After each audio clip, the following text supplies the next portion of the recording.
ओम नमो भगवते वासुदेवाय।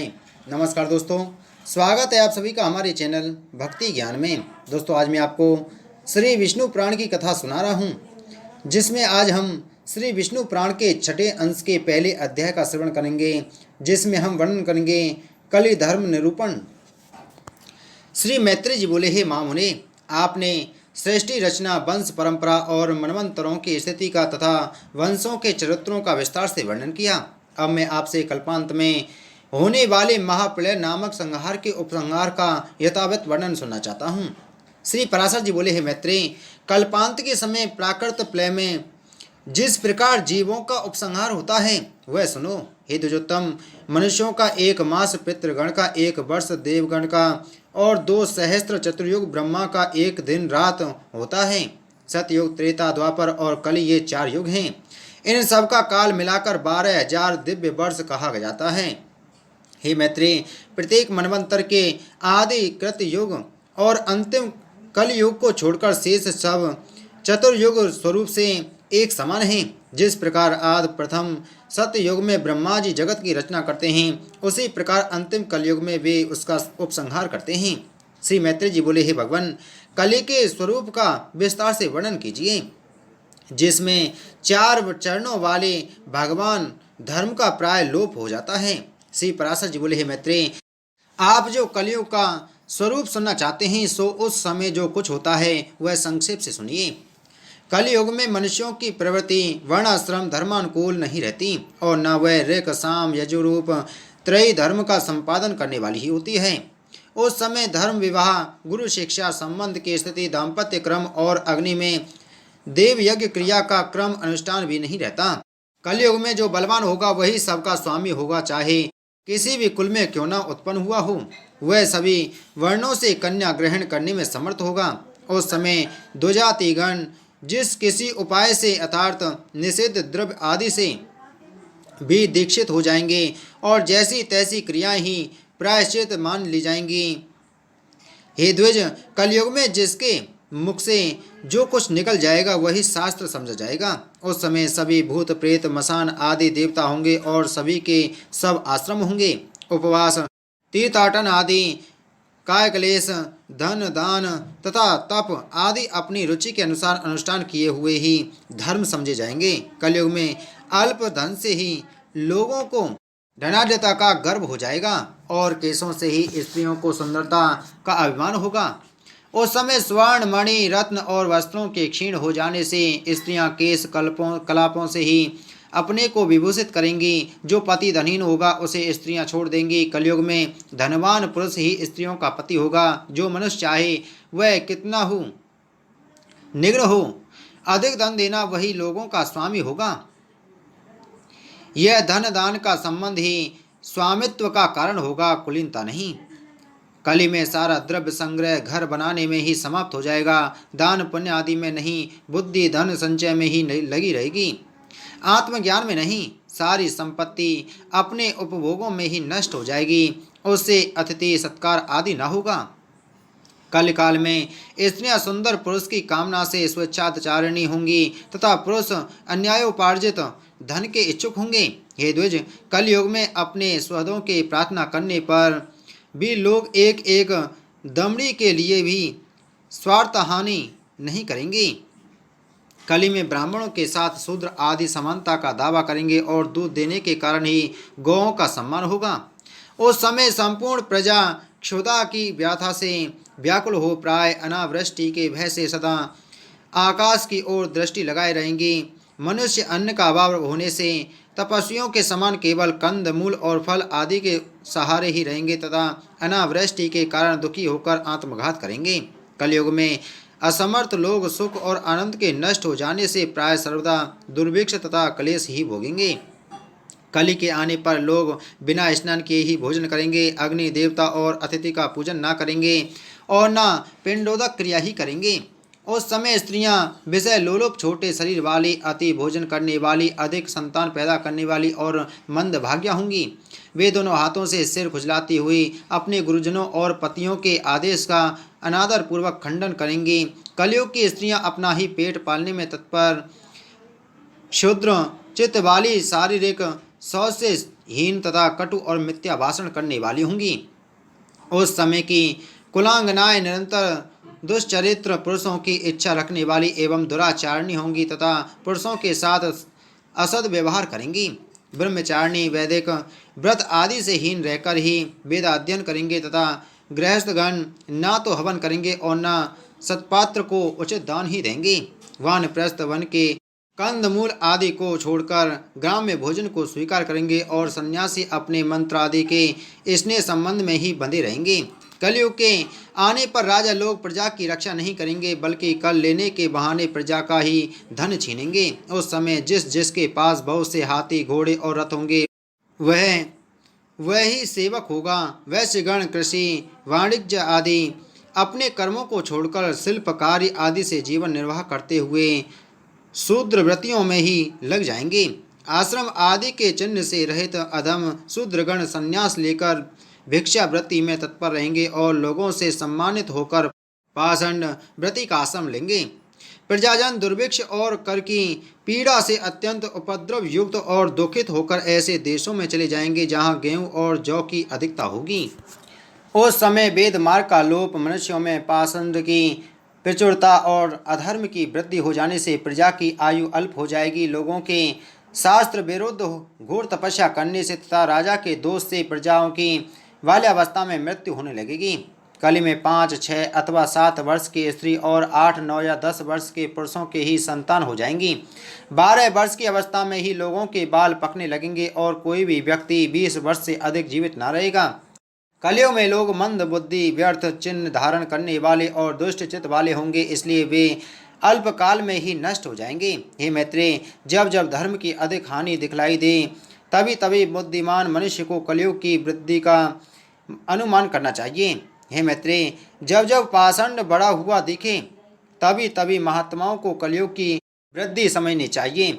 जब जब वैदिक मार्ग का अनुसरण करने वाले सत्पुरुषों का अभाव हो तभी तभी बुद्धिमान मनुष्य कल की वृद्धि हुई जाने। हे मैत्रेय, जब धर्मात्मा पुरुषों के आरंभ किए हुए कार्यों में असफलता हो तब पंडित जन कलयुग की प्रधानता समझें। जब जब यज्ञों के अधीश्वर भगवान पुरुषोत्तम का लोग यज्ञों द्वारा यजन ना करेंगे तब तब कलयुग का प्रभाव ही समझना चाहिए। जब वेदवाद में प्रीति का अभाव हो और पाषंड में प्रेम हो तब बुद्धिमान प्राज्ञ पुरुष कलयुग को बड़ा हुआ जाने। हे मैत्रेय, कलयुग में लोग पाषंड के वशीभूत हो जाने से सबके रचयिता और प्रभु जगतपति भगवान विष्णु का पूजन नहीं करेंगे। विप्र, उस समय लोग पाषंड के वशीभूत होकर कहेंगे, इन देव द्विज वेद और जल से होने वाले शौच आदि में क्या रखा है। हे विप्र, कली के आने पर वृष्टि अल्प जल वाली होगी, खेती थोड़ी उपज वाली होगी और फल आदि अल्प सार युक्त होंगे। कलयुग में प्राय सन के बने हुए सबके वस्त्र होंगे, अधिकतर समी के वृक्ष होंगे और चारों वर्ण बहुधा शूद्रवत हो जाएंगे। कल के आने पर धान्य अत्यंत अणु होंगे, प्राय बकरियों का ही दूध मिलेगा और उसीर खस ही एकमात्र अनुलेपन होगा। हे मुनिश्रेष्ठ, कलयुग में सास और ससुर ही लोगों के गुरुजन होंगे और हृदय हारिणी भार्या तथा साले ही स्वद होंगे। लोग अपने ससुर के अनुगामी होकर कहेंगे कि कौन किसका पिता है और कौन किसकी माता। सब पुरुष अपने कर्मानुसार जन्मते मरते रहते हैं। उस समय अल्प बुद्धि पुरुष बारंबार वाणी, मन और शारीरिक आदि के दोषों से वशीभूत होकर प्रतिदिन पुनः पुनः पाप पर कर्म करेंगे। शक्ति, शौच और लज्जाहीन पुरुषों को जो जो दुख हो सकते हैं कलयुग में वे सभी दुख उपस्थित होंगे। उस समय संसार के स्वाध्याय और वसटकार से हीन तथा स्वधा और स्वाहा से वर्जित हो जाने से कहीं कहीं कुछ कुछ धर्म रहेगा, किंतु कलयुग में मनुष्य थोड़ा सा प्रयत्न करने से ही जो अत्यंत उत्तम पुण्य राशि प्राप्त करता है वही सतयुग में महान तपस्या से प्राप्त किया जा सकता है। आइए सुनते हैं श्री विष्णु पुराण के 6ठे अंश के दूसरे अध्याय को, जिसमें हम वर्णन करेंगे श्री व्यास जी द्वारा कलयुग शूद्र और स्त्रियों का महत्व वर्णन। श्री पराशर जी बोले, हे महाभाग, इसी विषय में महामती व्यास देव जी ने जो कुछ कहा है वह मैं यथावत वर्णन करता हूँ, सुनो। एक बार मुनियों में परस्पर पुण्य के विषय में यह वार्तालाप हुआ कि किस समय में थोड़ा सा पुण्य भी महान फल देता है और कौन उसका सुखपूर्वक अनुष्ठान कर सकते हैं। हे मैत्रेय, वे समस्त मुनि श्रेष्ठ इस संदेह का निर्णय करने के लिए महामुनि व्यास जी के पास यह प्रश्न पूछने गए। हे द्विज, वहां पहुंचने पर उन मुनिजनों ने मेरे पुत्र महाभाग व्यास जी को गंगा जी में आधा स्नान किए देखा। वे महर्षिगण व्यास जी के स्नान कर चुकने की प्रतीक्षा में उस महानदी के तट पर वृक्षों के तले बैठे रहे। उस समय गंगा जी में डुबकी लगाए मेरे पुत्र व्यास ने जल से उठकर उन मुनिजनों के सुनते हुए कलयुग ही श्रेष्ठ है, शूद्र ही श्रेष्ठ है, यह वचन कहा। ऐसा कहकर उन्होंने फिर जल में गोता लगाया और फिर उठकर कहा, शूद्र तुम ही श्रेष्ठ हो, तुम ही धन्य हो। यह कहकर ही वे महामुनि फिर जल में मग्न हो गए और फिर खड़े होकर बोले, स्त्रियां ही साधु हैं, वे ही धन्य हैं, उनसे अधिक धन्य और कौन है। तदंतर तब मेरे माँ बाप पुत्र व्यास जी स्नान करने के अनंतर नियमानुसार नित्य कर्म से निवृत्त होकर आए और वे मुनिजन उनके पास पहुँचे। वहां आकर जब वे यथा योग अभिवादना आदि के अनंतर आसनों पर बैठ गए तो सत्यवती नंदन व्यास जी ने उनसे पूछा, आप लोग कैसे आए हैं। तब मुनियों ने उनसे कहा, हम लोग आपसे एक संदेह पूछने के लिए आए थे, किंतु इस समय उसे तो जाने दीजिए, एक और बात हमें बतलाइए। भगवान, आपने जो स्नान करते समय कई बार कहा था कि कलयुग ही श्रेष्ठ है, शूद्र ही श्रेष्ठ है, स्त्रियां ही साधु और धन्य हैं, सो बात क्या है? यह हम संपूर्ण विषय सुनना चाहते हैं। हे मामुने, यदि गोपनीय ना हो तो कहिए, इसके पीछे हम आपसे अपना आंतरिक संदेह पूछते हैं। श्री पराशर जी बोले, मुनियों के इस प्रकार पूछने पर व्यास जी ने हंसते हुए कहा, हे मुनि श्रेष्ठों, मैंने जो इन्हें बारंबार साधु साधु कहा था उसका कारण सुनो। श्री व्यास जी बोले, हे द्विजगण, जो फल सतयुग में 10 वर्ष तपस्या, ब्रह्मचर्य और जप आदि करने से मिलता है, उसे मनुष्य त्रेता में 1 वर्ष, द्वापर में 1 मास और कलयुग में केवल 1 दिन रात में प्राप्त कर लेता है। इस कारण ही मैंने कलयुग को श्रेष्ठ कहा है। जो फल सतयुग में ध्यान, त्रेता में यज्ञ और द्वापर में देवार्चन करने से प्राप्त होता है, वही कलयुग में श्री कृष्णचंद्र का नाम कीर्तन करने से मिल जाता है। हे धर्मज्ञगण, कलयुग में थोड़े से परिश्रम से ही पुरुष को महान धर्म की प्राप्ति हो जाती है, इसलिए मैंने कलयुग से अति संतुष्ट हूँ। अब शूद्र क्यों श्रेष्ठ हैं यह बतलाते हैं। 2 जातियों को पहले ब्रह्मचर्य व्रत का पालन करते हुए वेदाध्ययन करना पड़ता है और फिर स्वधर्माचरण से उपार्जित धन के द्वारा विधि पूर्वक यज्ञ करने पड़ते हैं। इसमें भी व्यर्थ वार्तालाप, व्यर्थ भोजन और व्यर्थ यज्ञ उनके पतन के कारण होते हैं, इसलिए उन्हें सदा संयमी रहना आवश्यक है। सभी कामों में अनुचित विधि के विपरीत करने से उन्हें दोष लगता है। यहाँ तक कि भोजन और पान आदि भी वे अपने इच्छानुसार नहीं भोग सकते, क्योंकि उन्हें संपूर्ण कार्यों में परतंत्रता रहती है। हे द्विजगण, इस प्रकार वे अत्यंत क्लेश से पुण्य लोकों को प्राप्त करते हैं, किंतु जिसे केवल मंत्रहीन पाक यज्ञ का ही अधिकार है, वह शूद्र द्विजों की सेवा करने से ही सद्गति प्राप्त कर लेता है, इसलिए वह अन्य जातियों की अपेक्षा धन्यतर है। हे मुनि शार्दुलो, शूद्र को भक्ष्याभक्ष अथवा पेयापेय का कोई नियम नहीं है, इसलिए मैंने उसे साधु कहा है। अब स्त्रियों को किस लिए श्रेष्ठ कहा यह बतलाते हैं।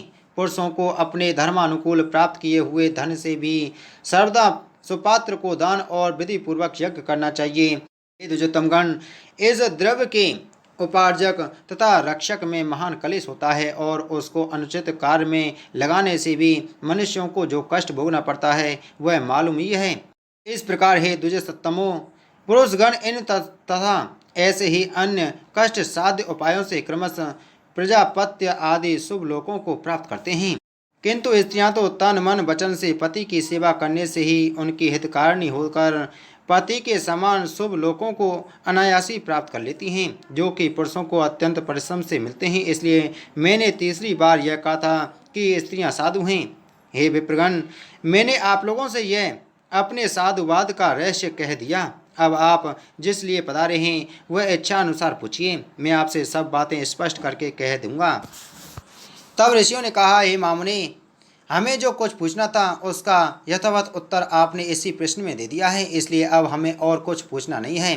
श्री पराशर जी बोले, तब मुनिवर कृष्ण द्वैपायन ने विस्मय से खिले हुए नेत्रों वाले उन समागत तपस्वियों से हंसकर कहा, मैं दिव्य दृष्टि से आपके इस प्रश्न को जान गया था, इसलिए मैंने आप लोगों के प्रसंग से ही साधु साधु कहा था। जिन पुरुषों ने गुण रूप जल से अपने समस्त दोष धो डाले हैं, उनके थोड़े से प्रयत्न से ही कलयुग में धर्म सिद्ध हो जाता है। ये द्विज श्रेष्ठों, शूद्रों को द्विज सेवा परायण होने से और स्त्रियों की पति की सेवा मात्र करने से ही अनायास धर्म की सिद्धि हो जाती है।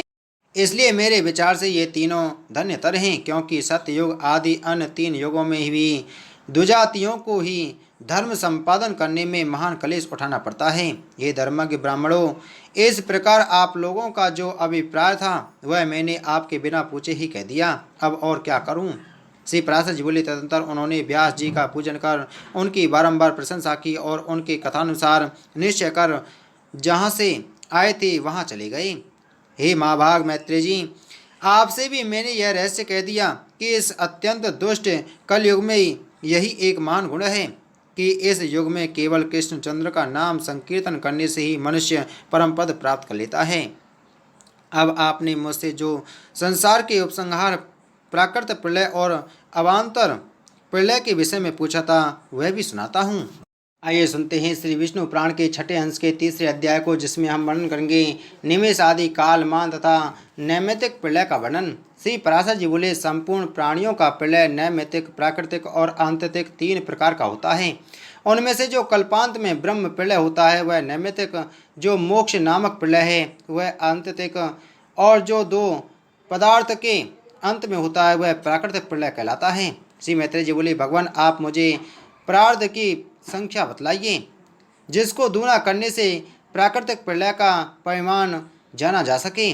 श्री पराशर जी बोले, हे द्विज, 1 से लेकर क्रमशः 10 गुण गिनते गिनते जो 18वीं बार गिनी जाती है वह संख्या पदार्थ कहलाती है। हे द्विज, इस पदार्थ की दूनी संख्या वाला प्राकृत प्रलय है। उस समय यह संपूर्ण जगत अपने कारण अव्यक्त में लीन हो जाता है। मनुष्य का निमेष ही एकमात्र वाले अक्षर के उच्चारण काल के समान परिमाण वाला होने से मात्रा कहलाता है। उन 15 निमेषों की 1 काष्ठा होती है और 30 काष्ठा की 1 कला कही जाती है।